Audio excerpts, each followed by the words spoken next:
All right. Hey, what is up, everybody? Welcome back. Got another edition of the Chasin the Tide saltwater segment here on the Paddle and Fin Podcast Network. I'm your host, Dustin. Y'all should know me. If you don't, now you do. It's Dustin here out of Texas.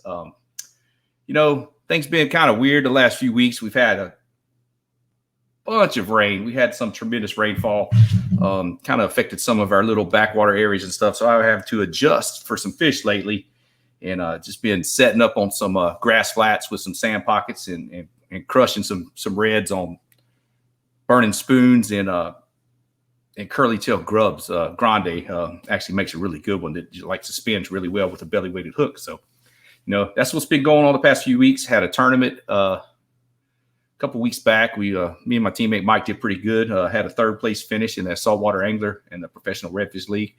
Had a good little deal going with that, so we were lucky to find fish and turn in 5 decent fish over 2 days, and hooked up with that. But enough of that. We're gonna get on with the show tonight. Got a special guest tonight from Mississippi, the MISSIS, a humpback I state. Matt Mitchell. I'm going to bring him on right now. We're going to say hello, get a little introduction. There he is. What's going on, my man? On bud. Oh, How yeah. you doing? Oh, yeah. How you doing? How you doing? We doing it. Yeah, man. Oh, so how's it going? My earphones just popped out. I'm about to make an adjustment here. All right. Here. I got a little excited and knocked the cord out there. All right. Well, normally we kick off this segment here. We're going to ask a little bit about yourself. Give us a little backstory, introduction. Introduce yourself to everybody, and then tell everybody, where you're from, what got you to Mississippi, kind of that way, and then where that fishing came in, kind of started moving that way. Yeah, man. So I started. I'm from South Carolina originally, born and raised. And I migrated here I think it was 2010, the end of 2010 after I graduated. I never really traveled much. So I only knew freshwater fishing, fishing from the bank, fishing for blue catfish, fishing for stripers, But I ended up visiting a family member down here in Mississippi, and I just didn't know that the fishery down here was this good. So when I got down here, I was like, okay, well, where can I go fishing? That's my thing. Let's go fishing. Let's go. They ended up taking me out to the front, and I mean, man, I was like, okay, I'm not leaving. I'm staying. I love it. Yep. I said, I just can't go back, man. I fell in love with it, man. So you were fishing at a younger age in South Carolina, just like from the bank. Just go out there. Oh yeah, and, catch some blue cash, catch some bluegill, some crappie and stuff. Oh, dude, I would literally get off the bus and get dropped off at one of my friend's house, close to the closest bridge, and have a fold up rod in my bag with a couple of worms that I dug like 2 or 3 days ago. Oh yeah, I would be fishing from the bridge, from the little bridge right there, just catching small little freaking little brim, perch and brim, brim, mm-hmm. All that, just from a little bridge. And then I would take them, and if we were going fishing that weekend, I would probably freeze them, try to use them for catfish bait and stuff like that. But I started off real young, man. I mean, since I can remember, I've been fishing, and I was caught. I was kind of caught between fishing and hunting for a while, because my dad, he hunted a lot also with fishing. Yeah. So it was kind of split between the both of those. But as I got older, man, I just knew my passion was fishing, man. It was just like, wasn't nothing like it, It was just nothing like it. That's the truth, for real. I'm telling you, man. That's funk. There's nothing that I can't a better feeling like being out there than that, I know hunting to some people is the same way, but for fishing, it's different for me. Oh yeah, definitely. I mean, just like you said, that thump, especially when you start progressing and moving from bait, maybe dead bait, live bait, and then moving into artificials. And then, like you said, Right. when you get to feel that fish hit that lure and you're tricking it with something that's not real, that's when it's like, oh man, this is awesome. That's This is when awesome. you know, yes, sir. You know, it's on. Because when I was young, it was the same way. I would go dig up worms in my friend's grandma's garden. Oh yeah. And we go to this kind of, it was like a land, it was like a pond, like a canal around this house and this land, but it had like influx from some salt water, some brackish water creeks. And we catching perch and all that stuff in there one day. And then all of a sudden I was like, man, what do I got? And I caught a redfish on a worm, on a live worm, man, on a night crawler, and a ladyfish too. And we had caught redfish for the whole time in that little summer on live worms. Live worms, man, that's it was crazy. That was like the dangest thing, because they'll hit anything, and I've caught them on all kind of bass lures anyway. So oh yeah, it's like it didn't surprise me now, but back then it was like it really surprised me that, man, I didn't know what I had. It wasn't a real big one, but when you had a Zebco 202 or a 33 back in the day with a little old clip-on red and white bobber and a couple split shots and a little gold Aberdeen hook, and you like put that worm on there, and you was all excited. You was catching little perch and stuff, and then that redfish jumped on there. You're like, oh man, what? It's like, I know what happened. Like, what just happened? And then that's when the addiction starts, man. That's when it's like, man, I can do this. This can happen. I can catch this fish. I can catch different fish on stuff like this, man. Yeah. Yeah, and you be out and you be all excited catching fish, and the next thing you know, it's getting dark, and you're like, man, I gotta hurry up and get my rear end home. And he said, if not, he said, you better get home before that light comes on. And if I was at my grandma's, she was Frances Josephine, we called her JoJo. This is my JoJo. She's like, ooh, Dustin, you better go. You gonna go get your own switch. I'm gonna get that. I'm gonna wear that booty out. If I had to get home before dark, I was gonna get that switch, boy.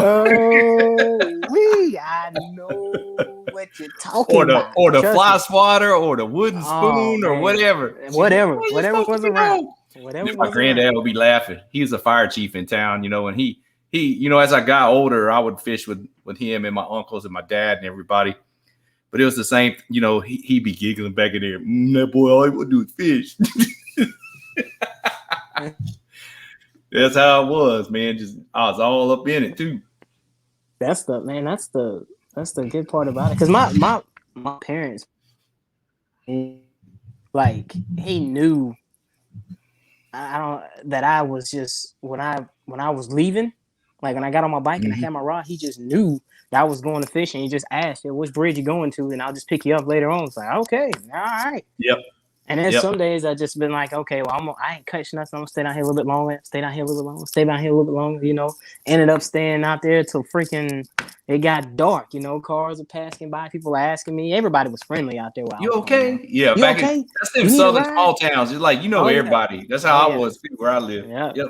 What you catching? You catch anything? Yes, sir. Oh, that bike. Yeah. And everybody knew, because my granddad. Everybody said, Chief Nichols' grandson. That got me in the door to a lot of like farm ponds and like. Oh yeah. Like the college had a lake that you weren't supposed to fish in, and them security guards would come out there, and I said, hey, no, I said, I'm not gonna keep anything, and I won't leave no trash. I said, I'm Chief Nichols' grandson. Y'all can call him. Oh, you Chief Nichols' grandson? Okay. Yeah, just don't tell nobody. I'll let you stay. If my boss come over here, you better act like nobody said nothing. Right. Just act like you I got away with so much when I was younger like that. Or go, because like now you couldn't do that. You couldn't go knock on somebody's door. Hey, is it okay if I have permission to go fish in your pond in the back in y'all's land?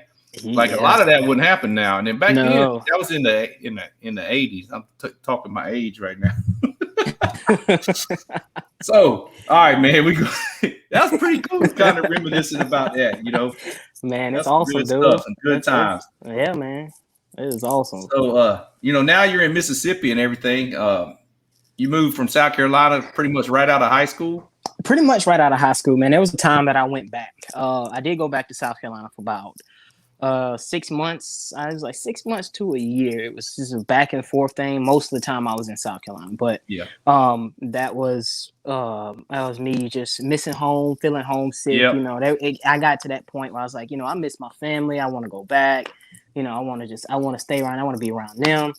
Yep. But you know, when I got back, everybody's been grown up. Everybody's moving off. Everybody's leaving. Everybody's going to college. Everybody's doing it. You know, so I was like, you know what? I got a life. You know, and that's what I want to do. So I got to live. And, yep. Man, you went and jumped on it. So then now Mississippi. What area? What waters do you consider your local stuff? And then you know, give us some insight on the fish you target, and then some of the tactics you're using over there. You know. Let everybody know about that. All right. So there's I fish Gulfport, Mississippi. I'm from Gulfport. That's where I stay at now. And Gulfport, it has a really, really good fishery, man. Actually, I just recently heard or saw somebody catch a pompano out there, which blew my mind. Oh, that's pretty cool. Yeah. So when I go out there, I'm usually targeting speckled trout. Most of the time, 9 times out of 10, I'm targeting speckled trout, unless it's like a tournament or something like that. Mm-hmm. Or if they're real slow, I'll go and play with the redfish, and I'll go play with some flounder and stuff like that. But 9 times out of 10, it is trout, man. I love fishing for speckled trout. That's how I am. It's like, man, I enter all these, you know, the KSS, the Kayak Saltwater Series. I enter those monthly events. I enter some other CPR stuff, and I do fish redfish tournaments. And in Texas, most of our trails are live weigh-in. You got to like bring them in alive and all that good stuff. But it's like, man, why am I entering all these redfish tournaments? Because all the redfish I catch are normally bycatch when I'm catching trout. Oh yeah. You know, because it's like I'd much rather be out there getting that thump on than big old top water blowups from the trout. Oh yeah, and trying to catch that dirty 30. I've been chasing that the whole time, and I've come up a quarter inch short many times. That I want one so bad, dude. I want one so bad. And the thing is, people, I know I talk to a lot of people, and a lot of people see me fishing Gulfport a lot. Mm-hmm. And one of the main reasons is, man, like I missed some big trout out there, and I know one of them was probably close to 30 inches. Mm-hmm. And for me to feel that, to know that trout was around there, I know that he got off. I know that they're around there. So I want one from Gulfport. My thing is, I want my biggest trout to come from Gulfport. You know, that'd be real cool. I want to know. And I know the thing is, I know that there's just about timing, you know, when they're showing up, and your presentation, what you're throwing, tactics, like you said, you know, tides, all that stuff plays a factor. And big time. And y'all's tide swings, y'all's are pretty much on standard with ours, you know, 1 or 2 foot tide swing. Yeah. Okay. Yeah. Yep. They usually 1 or 2 foot. Sometimes we'll get, you know, that tide that gets sucked way out. And it's ridiculously low. You know, it's the north winds come through real hard in the winter and blow out. Then you get a little west in it, it blows our water out real. You get a big marsh dump, you know, and usually like the first part of it's pretty good. Then you got all that low water to deal with, and then it sometimes it does you know, concentrate the fish in some of the deeper parts of the bayous and back lakes and stuff if there's still trapped back there, which is actually that's what comes in handy with a kayak, because you can actually just get through that skinny water that boats can't get through to get back to them deeper pockets where them redfish are stacked up in the marsh sometimes. That's it. It's definitely pretty cool. So what I was going to get to next was redfish or speckled trout, but you pretty much answered that question already. There's nothing like that big old head gill shaking, that big old yellow mouth coming out in the water. It is nothing like it. I love it, man. Blow ups, dude. I've had trout over in Gulfport. I've had trout. You know how Spanish jump leap way out there and stuff. Mm-hmm. Oh my god, dude, some of the funnest time I had is trout fishing, man. It's just, with them, I'm just pedaling a paddle tail trying to get it in, and you see a trout jump out like a Spanish, right? You know, it's like, man, I Okay. got them doing top waters like that over here this time of year in the spring, going into summer transition. Especially they just kind of this last full moon we had, they kind of ended their. We're still spawning and everything, so they're pretty aggressive, pretty feeding. You know, they're pretty active spawning, so they're hungry, especially the bigger females because they're doing the work too. But yeah, they be doing. I call it doing cartwheels because they'd be popping up flipping over the top water out the water. There'd be two. I catch two on a super spook. I was catching like 2 20-inch trout the other day. I had 2 20-inch trout on one top water. They hit it when the other one had it in his mouth. It stupid. I'm gonna have to get over there, man. Stupid sometimes over here, man. So yeah, I do like redfish for that drag burn, and them runs and all that, and then just the assortment of tackle you can catch them on: spinner baits, chatter baits, frogs in the grass, buzz baits. I mean, I've caught them on everything because I like to test it out. Oh yeah. But the thing is, man, what I adjusted this year to trout was throwing some of the bigger, 7 and 8 inch bass swim baits and glide baits, like for the bass side of things. And I actually caught some really good fish on those this year. And then I really didn't get to see the full potential because we had that freeze that really kind of hurt our fishery and kind of hurt some stuff here further south. Got hurt pretty bad. Yeah, man. The possibilities with bass lures is crazy because a lot of people don't throw them, so the fish don't see that kind of stuff, and you're kind of have a little more better odds at a bigger fish coming and eating that. And then being in the kayak is another advantage because the stealth and the way you can sneak up on them. You're not out there waiting because a lot of people here drive their boats set up on a certain reef and wait, and then you're crunching on that shell. And if you're just slowly drifting in that kayak, and you're a lot more stealthy approach than waiting up on them fish, Yeah, because right there. I mean, there's been times, man. I mean, when you catch, and you're stealthy when you catch a trout right there by your kayak. Right there, right. I mean, right beside it. Mm-hmm. It's nothing. It's nothing like it. I mean, I've seen people fish, literally the same spots. Come up and fish the same spots in me and try to fish the same area, man, in boats. And literally, man, I'm telling you, not get a single bite.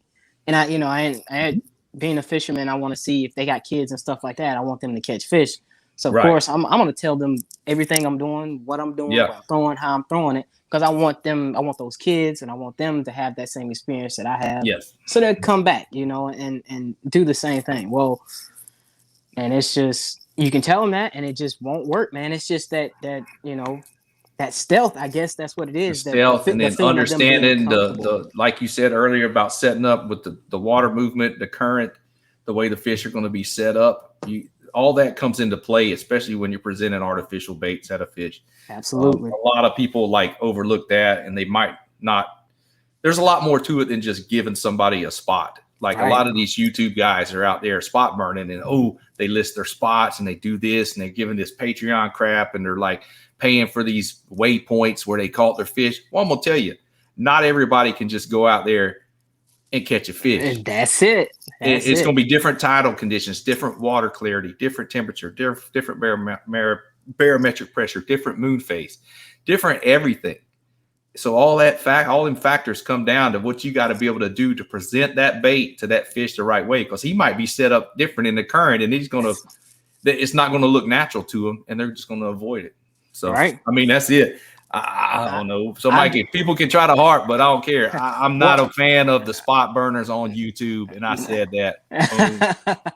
And what I do, when I'm a tactic, one of the tactics I use to fish for flounder is I do a hand, kind of like a hand thing. So if I'm fishing a rock, let's say a rock wall that's in front of me. Mm-hmm. So this is my casting. I'll look at my hand and say, okay, this is my casting points here, here, here, here. Mm-hmm. Now, if nothing is there, those 4 hits. Now, it's something may be there, but that presentation on those 4 casts or that fan cast didn't work. Mm-hmm. So now I'm gonna overlap that with casting this way. I'm gonna go parallel to it, and I'm gonna cast this way, and then I'm gonna work back. just to see if it's a presentation thing with the current or anything like that. And 9 times out of 10, man, I'm telling you, the other day we went out and caught. I must have caught 15 flounder, man. Just off that method. Yeah. Just, and it was just like, man. And for flounder, you really do got to beat up the area because they're a bottom hugging fish and they're just looking to ambush something that comes over them. So if you don't get it right over their head, kind of in their eyesight, they're not going to see it. So you really got to break that area down, just like you say. That grid pattern, the casting is definitely going to help with them flounder for sure. Definitely, 100%, man. Oh yeah. So and then, what are you fishing a lot? Are you fishing a lot of bayous, a lot of rivers, like little drains and openings, or is it like backwater stuff, or is it more like there's really no grass flats over there, right? Man, rocks. It's more rocks than anything. Some rocks and stuff. Yeah, because it's a harbor, so it's mostly out what they call out front, and it's almost all rocks. I mean, there's some flats out there, some sand bottom, but mostly just rocks. There's a lot of rock structured in. A lot of rocks, yeah, and it's and people get, and that's another thing. People get a lot, they get frustrated with the rocks out there as far as like trying, getting snagged up and stuff like that on the rocks. And I get it. I mean, I the first time I went out there, I lost probably $20-$30 in jig heads and stuff like that. Oh yeah. But it just took time, and you kind of learn, okay, well, this is how I got to work this to keep it from getting, in there and getting broken up and keep getting broken off and stuff like that. Because those trout out there, like you said, man, when they, when it's cold, when it's wintertime, man, those trout get in those rocks and they get in there and hunker down. They trying to stay warm. And if you don't get that stuff right in front of their face, they don't want to work too hard for food. But if it does, if it presents itself to them right, they're gonna get it. They're gonna strike. Eat it. They sure are. Sure are. So what's up with the family time? Versus fishing. Like I was wanting to get in that too, because I always like to talk about that too, with having to balance that between the two, finding time for family and then fishing. Like me, it's summer, so now my daughter's out of school, my youngest daughter, and my wife's home because she's a teacher. Well, she's a behavioral analysis deal. But yeah, during the school year, it's like I could fish all I want during the week. Yeah, because my days off during the week, there's less pressure on the water anyways. Right. So the shift work comes in handy to being a kayak fisherman or just a fisherman in general. And I have, there's some sponsor obligations and this and that, just like you. I was going to get into that with you. You are part of the Hobie fishing team. So that's what I wanted to roll into about how you find balance in family and fishing. Well, my lovely fiance, I mean, man, first of all, I couldn't fish as much as I did without her, understanding, like, he's going out and he's going fishing and, trusting me to go out and do all this. And she allows me to take my daughter out on my kayak with me, Oh yeah.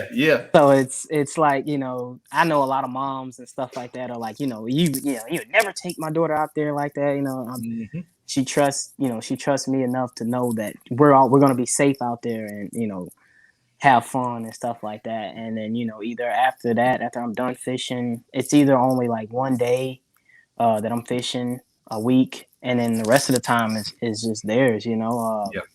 She we gonna do pretty much anything she want to do. We'll, if she want to lay around the house, we lay around the house, we chill.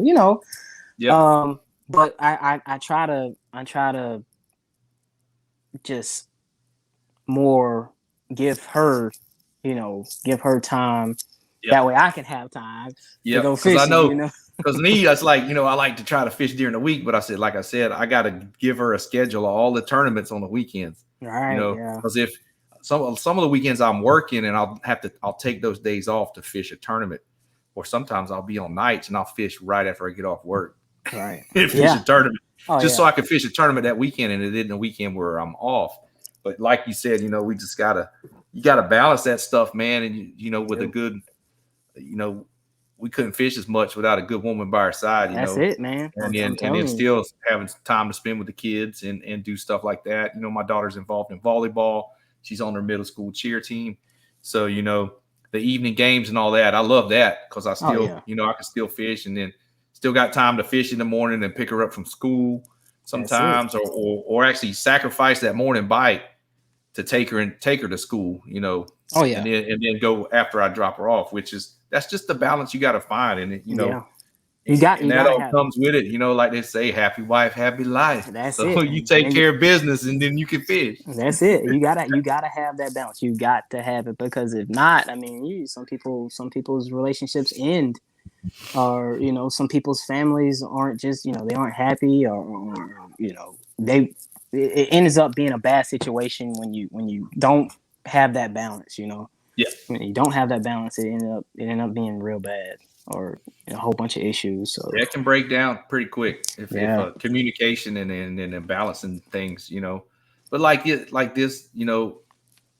like for me, I don't know if you're the same way. This isn't a hobby anymore. This is, this is something I make a little money off of running. I'm part of Jackson. I'm their team manager for the South region. I got some tackle companies I represent, and some stuff with the KSS. I'll do the communications for them. And it's just, I make a little money on the side. So it's actually some little gigs, Right. Yeah. And that's when it comes down as being, I got to juggle this too and juggle that. And I mean, it does get overwhelming at times, but you just got to dig deep.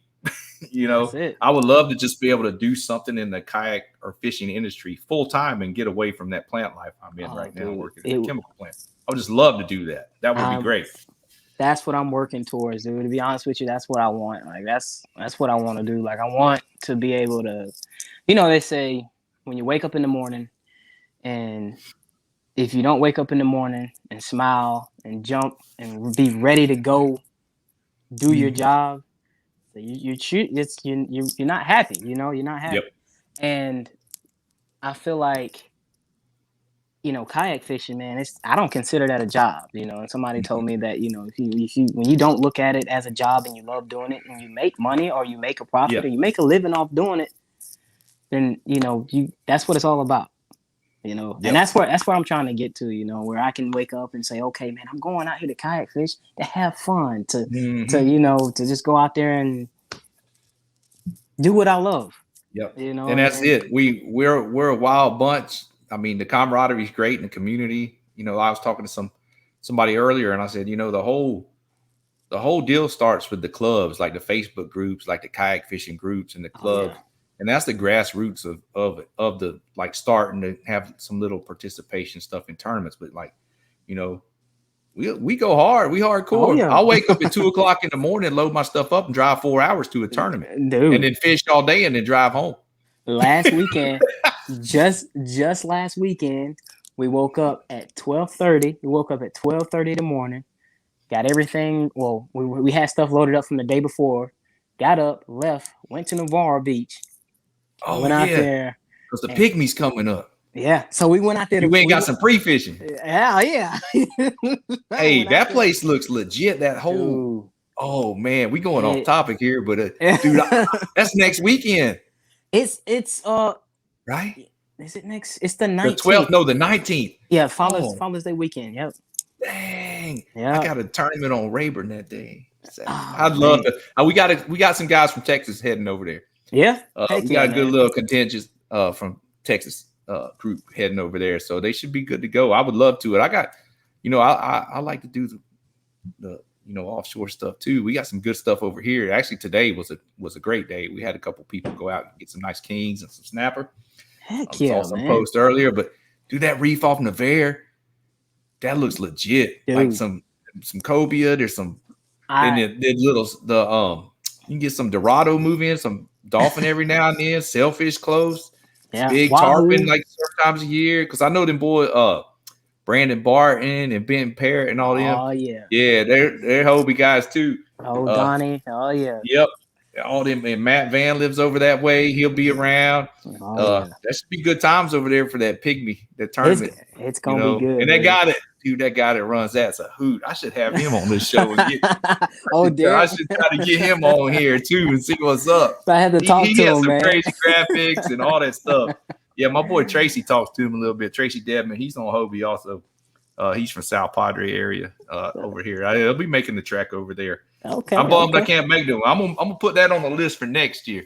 Yeah, dude, you should, man. I'm gonna put it on the list. It is awesome, dude. I'm telling you, man. I had so much fun out there last year. The last 2 years that we fished it, man, it's just been amazing, man. Like the just the fish. Every time I went out there, I've caught different fish. I've caught, nice fish every time. I mean, I caught a 37-inch red snapper from out there, man. Oh yeah, giants. Giants. Big. It's big. That's a big one. Yeah, that's a big mama on a kayak too. On a kayak. Yes, sir. So as far as fishing goes, no matter where you're at, offshore, inshore, I like to bring it up and talk about different things. Guests do as far as organization, and how important is that to you?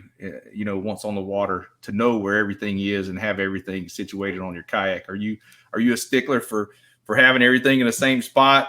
Because I know some of my friends I just got stuff strode everywhere. Dude, I'll be honest with you, man. That is me. I am that guy. I'll be honest with you. I'm not gonna sugarcoat or nothing like that. I am that guy. Like I'll go fishing and dude, everything will be perfect. I don't know where everything is. And you're like, okay, I'm gonna keep this stuff together when I get out there, and everything's gonna be all right. And I get out there, but like, okay, I'm throwing this. Oh, I need to try this. I want to try this. I'm throwing this and I'm throwing that. And I was like, okay, well, that ain't working. So I'll end up just taking it off, trying to change over real quick and try to change something else, or working for a little while and change to something else. And by the time I know it, man, between me snacking and between me freaking changing baits and stuff like that, dude, I've got stuff all over my kayak. And it's just like, man, okay, all right, well, I'll have to get this together here in a little while, shortly. I'm the same way. I'll have some lures and stuff strode around, but normally I'll have my boxes and all that will be organized with what I plan to use for the day. Right. And then people are always like, man, what you got 5 rods for? So because bass fishing, I'll have 10 sometimes, depends on what I want to, what body of water I'm fishing, what I've found pre-fishing. But I'll have a bunch of like 5 different rods, popcorn, a chatterbait, top water. Oh yeah. A weedless plastic, a regular open, screw lock jig head plastic, or just like the Ice Strike stuff. I really like their jig heads with the different colored eyes they offer. Oh yeah. And then like a rip bait, and then maybe like a wake bait or something, depending on what I'm targeting. And it's like, wait, well, I don't want to have to retie when the fish are doing something different, and I can just reach behind me in my crate and just grab it real quick and get after it. And I got like that. It was like, okay, I want to throw top water, but I need a top water rod because I don't want to change over my rod. Yes. So I'll go buy one, and I'll have that one. So okay, well, I want a soft plastic, and I want to throw soft plastic just strictly for soft plastics. Yep. And I don't want to change over. And then that's when you get in, like some people say, fishing's expensive. And I never realized it until, I start getting into, okay, well, or like you said, the organization of things, when you need this, and it can save you time if you had it already rigged up and you don't have to cut off and do it. You know what I'm saying? And like you said, different rods, I have different, my rods for my plastics are way different, especially for like a 16th and 8th ounce little weedless hooks that I'm throwing smaller, fluke style baits or little paddle tails, little smaller stuff to downsize. You need something with a little lighter line, little lighter action, so you can feel that bite too. And then a top water rod is going to be a little different. And then my top water rod I use for redfish has a little bit more backbone than the one I use for trout fishing. Oh yeah. So it's just different things like that just come into play too. That which rods where and rigged up the right way. And sometimes it gets a pain to remember, what size line I got on there, right? So I know some of my lures have a little dial that I can set it with. Some of them do, some of them don't, but it's always like, yeah, I think I got 15-pound braid on there with 15-pound fluoro. And then some of them is like, oh, there's 20 on that one. And then I try to remember, and it's stuff, it gets confusing. It'll get you like, okay, well, I think I got 15 on this one. I think I got, all right, 20. And it's okay, well, I'm going to use this one for, it's like, man, I bought a setup strictly this year for throwing at jacks. Mm-hmm. Like, just, like jacks, just in case they come in or something like that. Yeah, because they're fun to catch. I don't like eating them. But no, definitely not. No, absolutely shark not. bait. But yeah, they're fun bait. to catch on when they jack at top water. Ooh, man, it's fun. It's fun, dude. It is fun. And that just goes, like I said, just setups and stuff. It's another setup to bring. Like you said, I think I take, you said you take about 5 rods out when you go? 4 or 5 normally. 4 or 5? Yep. I think I take about 7. Now, I can take that many at times for sure. Especially if I have a spoon and something else too. Oh yeah. Because that's a deadly bait for redfish on the flats out here. Dude, I know. Little bitty gold spoon, man, just burning it. Kill them with the gold spoon and the. I bet y'all kill them out there on the wake baits on the flats too, man. Oh yeah, as long as there's not a lot of floating grass. Because if there's a lot of floating grass, it becomes like weird. You can't really set up and fish crosswind. You got to set up and fish into the wind or with the wind. So because when the wind start blowing the floating grass, it kind of forms lines in the waves, and like you can throw in between it where it don't. But if you try to fish across it, it gets all caught up. Like it's weird. Sometimes that grass on the flats floats, from the motion and stuff. So there's some little tricks, but a lot of times in wake baits in the back lakes, that's where it's at. Where the grass isn't quite floating, it's still submergent, and they're all in little pockets, and you're burning that wake bait over that. Boom! Oh, they come up and just thump it. Man, I love throwing a wake bait too. I like burning them. It's fun. Fun. So getting into organization, we're gonna kind of talk a little bit about rods. I normally do something called pick 3. So say we're targeting speckled trout, and you have 3 rods. You're gonna have only 3. What are they gonna be? Spin cast or bait cast, and what kind of setup are you gonna have? And lures tied on those 3 rods. Go. All right. So I got a defender with a Daiwa TS, I believe.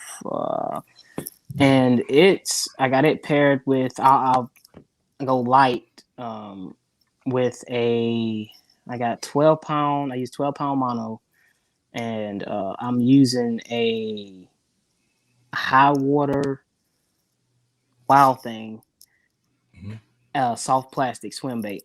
And I use that setup a lot at usually, when the tide is not ripping, because like I said, that's real light line, and I can feel everything, and just it's perfect for that area because it sinks. It's slow. That mono sinks slow for me, so I don't have to worry about it sinking too fast. Yep. And my other one, I'll use my DOA. I pair it with a Lose. I think it's Lose L. Is it the? I don't know if it's a. Is there? I don't want to get it wrong, man. I'm trying to make sure I get it right. Oh, it's all good. It's a L something. I'm not sure, man. Casting or spin cast? Casting, all casting rods. Casting rod, and it's a 7 foot, 7'3", 6'9". It's 7 foot. I like using 7 foot. I like using all 7 foot rods. I really don't like to go under 7 foot just because it's for me. I can cast a lot better. Yeah. With my 7 foot rod on the kayak. And I got a Vendetta casting rod paired with a Abu Garcia SX. The Revo SX. Revo SX. Yeah, when I also got 12-pound on that. Well, 14 now because I use that for like my top waters for casting at trout and stuff like that. And those are my 3. Like those right there are my 3 go-to baits. They're big go-tos. Yep. Yeah, like that high water swim bait. And what DOA? What kind of DOA? The DOA shrimp, the clear DOA shrimp. The near clear DOA shrimp, and then a top water. What kind of top waters you prefer? I usually throw like the she dogs, Sea dog. and the uh not too many more. I mean, I like the she dogs just because they're so loud, man. They make They a are loud they and got a they got high and low pitch. They got a pitch to them. right, You yeah. know, I I like those over here for sometimes in the summer. Um, man, I'm a stickler for the one knocker, just that deep one Yeah. rattle in there. Yeah. I'm a stickler for that. And then sometimes they don't want nothing. They just don't want nothing. They'll just come Right. up and swirl at them. You're like, oh, guess I better throw plastic back in there. Right. They get silly sometimes, but Oh, I yeah, the know. top water blow ups for trout is hard to beat, hard to beat. And then the wintertime when they hit the corkies and the twitch baits and all that, Oh yeah. there's nothing else like that thump when they And really when you're just slow twitching and just pausing and then just waiting for it and kind of reel up your slack, and then all of a sudden it's like bam, they almost ripped the rod out your yeah. hand. You do Snatched that.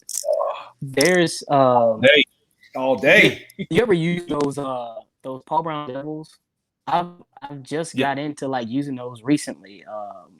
Kind of trying to figure them out, and man, it's been working kind of good for me, man, over here. Yeah, the Devils are the ones with the single treble. Then you got the Fat Boy, and then the original Corky, and then you got the Soft Iron and the Soft Iron XL.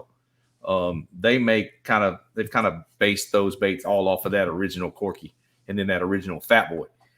That's what I was saying. I bend that Fat Boy. I bend the nose down a little more, and I'll fish in the harbor, like the harbor areas, like you're talking about. We have some too that have it's like 3, 4, 5 foot shelves, and then it drops off to like 17 into the boat channels. Oh. And I'll throw those Fat Boys and Devils out there and count them down, and just twitch them along the bottom in the winter and just get crushed. Oh man. And around structure too, you got to worry about loose, but around the rock structure, 5 to 7 foot around reefs and rock structure in the winter, those Corky Fat Boys, they make some awesome colors. The rod shop here in my town, Waterloo, who actually is a supporter of the show, and he's my rod sponsor. They have some great custom colors. Those things are tough to beat, and you're like, man, when's the trout ever eat anything pink? But you'd be surprised, and they glow pink baits be getting. Yes, sir. And that's almost what color the Wow thing is for me, man. It's a pink with like a green top, almost kind of sort of like it's nice, man. It has it's pretty good. I mean, it's almost like a electric chicken color, but it has pink, A little pink. Yep. Yeah. Mm-hmm. Sometimes they want them bright colors, and sometimes they want the natural. Oh yeah. Sometimes they want something like chicken off the chain or something. Right. Whatever they call it. There's all kind of colors. Texas Roach, La Cucaracha, Texas Glory. I got a color that I did collaborated with Grande called Cajun Kool-Aid. It's like a lime green, but it's got purple. Lime green and purple. It looks real good, especially in that little, tannic water.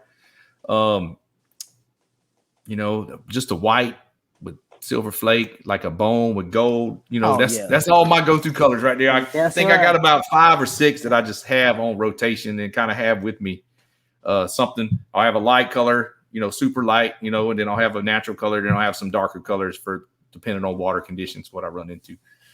So, anybody out there new, beginning and all that, you just remember, that lighter water, you want something a little lighter, as the water color varies and changes, you want to give them something a little bit darker, and kind of in between, you can get away with both or a natural color presentation.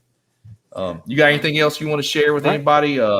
Tips, beginners, getting out on the water for the first couple of times or something, something to help them out? Well, I'll tell you, man.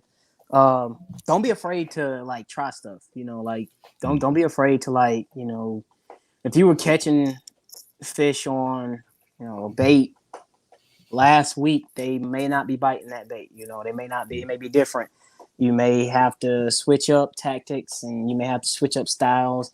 I guess what I'm saying is just don't be afraid to change. To adapt to your situation and surroundings and conditions and all that stuff that you have going on out there. I know some people just like straight sticking with, what they know and all that other stuff. But sometimes you just gotta, you gotta change it up. And it's tough to do, but sometimes, most of the time, just a little change, it works. It works. So for, people to just getting out, don't be discouraged. If you go out one week and catch something, and then the next week you go out and you don't hammer them like you did last week. It's just different, different stuff going on, different tide changes, different, all the variables currents that are involved. Exactly what you're saying right there. Don't get discouraged. Your time on the water is what's going to reward you with the benefit, and learning. The learning process, it takes time, and then listening, soaking in info from people like yourself, and just figuring it out, and just you can use YouTube as a learning tool. You can use Google Maps and look at your areas and go back on historical data, photos, and look at, say, like when the water was blown out the year before, and you can see the changes in the reefs or the structure, and then you can visualize that and mark it or remember, oh, next time I'm there, I need to look at that area there because there were some submerged rocks right there that at a higher tide will have water over it, and I need to present my bait that way over there. And then you can start using those tools. All right. So anything to help somebody. I mean, if they just gain one thing, from an article I write or a post I talk about something, I'm happy. I'm happy with that because I love to be a help to somebody on the water too. Same deal. For sure. It's for the people that just,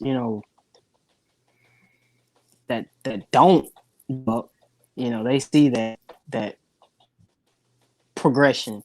I was once that beginner, like I was once that beginner. So it takes time, it takes time to get out there and actually learn, what you want to do and how you want to do it. Yep. And don't look up a local guide service or an outfitter that offers kayak tours. If you don't have a kayak, get out there and try it. There's plenty of those out there. And if you have to start out with go to Academy or Walmart and buy a small kayak to get started, hey, do you, man. That's how you got to get on the water. More power to you, That's how you're going to start out. Don't let, all this stuff from Facebook or these groups or that, get to you. Go out there and do it on your own, man. Don't worry about it, but there'll be people out there that will help you. So yeah, that's it. That's all part of it right there. It's growing in that grassroots level. That's where it starts right there. So that's cool.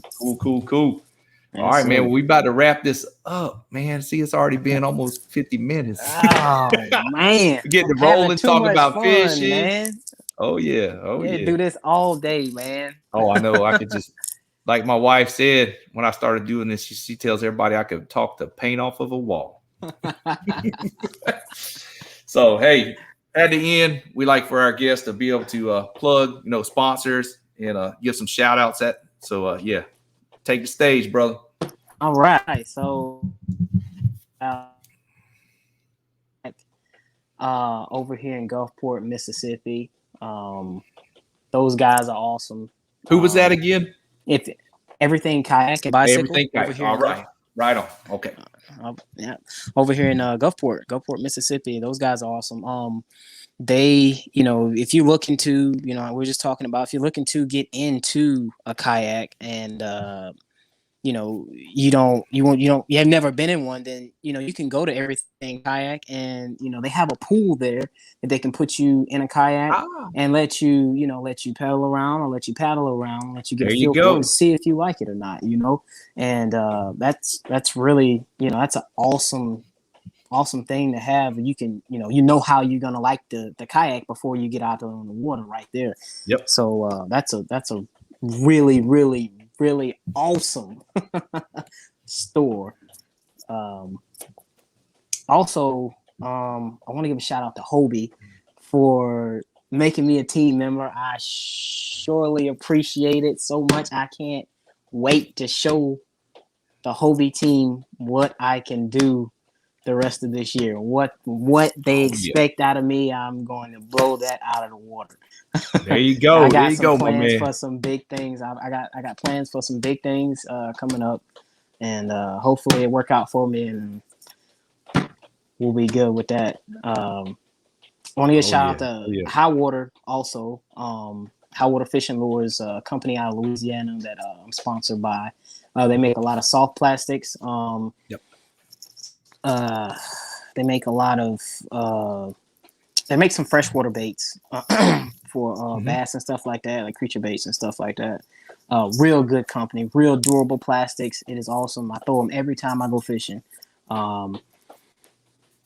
And shout out to Burley Pro. They are an accessory company that builds like mounts for like to protect your kayak. So like bumper boards or like they got one that protects the fins. They got little shields for your fish finders. All that. What is stuff. it? Martin Giddens. Yeah, out of Australia. Crazy. Oh yeah, crazy man. Awesome guy. Awesome guy, man. Oh dude, it's awesome. But I think let's see. Shout out to it's not a sponsor or anything like that. Yeah. But like I said, I couldn't be able to do this without the man above. You know, like I couldn't wake up, I couldn't, you know, I thank him for letting me wake up and be able to move and be able out here and do this fishing stuff, man. A lot of people these fish he gave us, this water, right, this everything, you know, man. You gotta give the grace to God, you know. That's for sure. Yes, sir. Can't live without that. That's it. That's truth right there. Yes, sir. Well, all right, man. Well, we're gonna wrap this up, my brother. I appreciate you coming on and chatting with me about fishing, about your area, and letting everybody learn a little bit about yourself there. And you know, there we have Matt Mitchell, Hobie fishing team.